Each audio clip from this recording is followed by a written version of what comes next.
સડેલો નીકળતા ગ્રાહકે મચાવ્યો હોબાળો।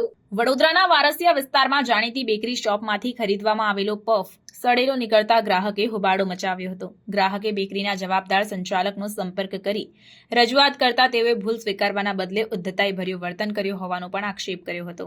ગ્રાહકે હાલ પાલિકાના આરોગ્ય વિભાગ પાસે કાર્યવાહી કરવાની માંગ કરી છે। વડોદરા શહેરના વારસિયા વિસ્તારની જાણીતી બેકરી શોપમાંથી પફ ખરીદનાર ગ્રાહકે જણાવ્યું કે હું સુપર બ્રેડ બેકરીમાં બન અને પફ લેવા માટે આવ્યો હતો। મેં પફ લીધો અને તેને ખાવા ગયો, ત્યાં એકદમ ગંદી વાસ આવી હતી।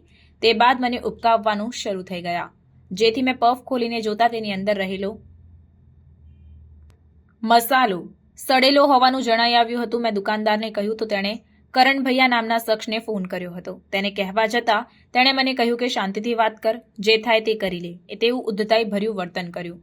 આરોગ્ય વિભાગ દ્વારા તપાસ કરવાની માંગ કરી હતી। આરોગ્ય વિભાગના અધિકારી ડોક્ટર મુકેશ વૈદ્યએ જણાવ્યું હતું કે અમારી પાસે હજુ સુધી કોઈ ફરિયાદ આવી નથી। ફરિયાદ આવશે તો અમે કાર્યવાહી હાથ ધરીશું।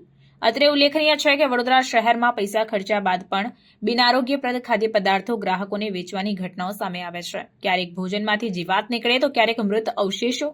આ કિસ્સાઓ સામે આવ્યા બાદ પાલિકાની ખોરાક શાખાની ટીમો કાર્યવાહી તો કરે છે, પરંતુ કાર્યવાહી એટલી અસરકારક હોતી નથી। પરિણામે આવી ઘટનાઓ અવારનવાર બને છે। અરે ભાઈ, મેં આવ્યો તો અહીં વારસિયા બન લેવા ને પફ લેવા, તો મેં પફ લીધું। પફ જેવી રીતે મોઢા પર બાઇટમાં નાખ્યું એવી રીતે જ મને આમ બહુ ગંદી વાસ આવી અને ઉલટી જેવું થયું। અને મેં જેવી રીતે પછી ખોલીને જોયું તો આ તો એકદમ સડેલો છે, આ તમે જોઈ શકો છો। અને ઉપરથી મેં આ ભાઈને કીધું હાઉં છે, તો ઉપરથી આ ભાઈએ કોઈ એમના માલિક છે કરણભૈયા કરીને એમને ફોન કર્યો, તો મેં એમને વાત કરી કે ભાઈ આ શું છે, કેવું વેચો છો? તો મને કહે છે શાંતિથી વાત કર, દાદાગીરી ના કર, ને ઉપરથી મને કહે છે જે થાય કર લે, એવી મને વાત કરે છે। એટલે પછી મારે મીડિયા પાસે જવું પડ્યું ને આરોગ્ય ખાતાને આ વસ્તુની જાણ થવી જોઈએ। આવી રીતે તમે આટલી મોટી દુકાન ખોલીને અને આવી વસ્તુ વેચી રહ્યા છો, લોકોના સેહત જોડે તમે કેટલો મોટો ખિલવાડ કરી રહ્યા છો।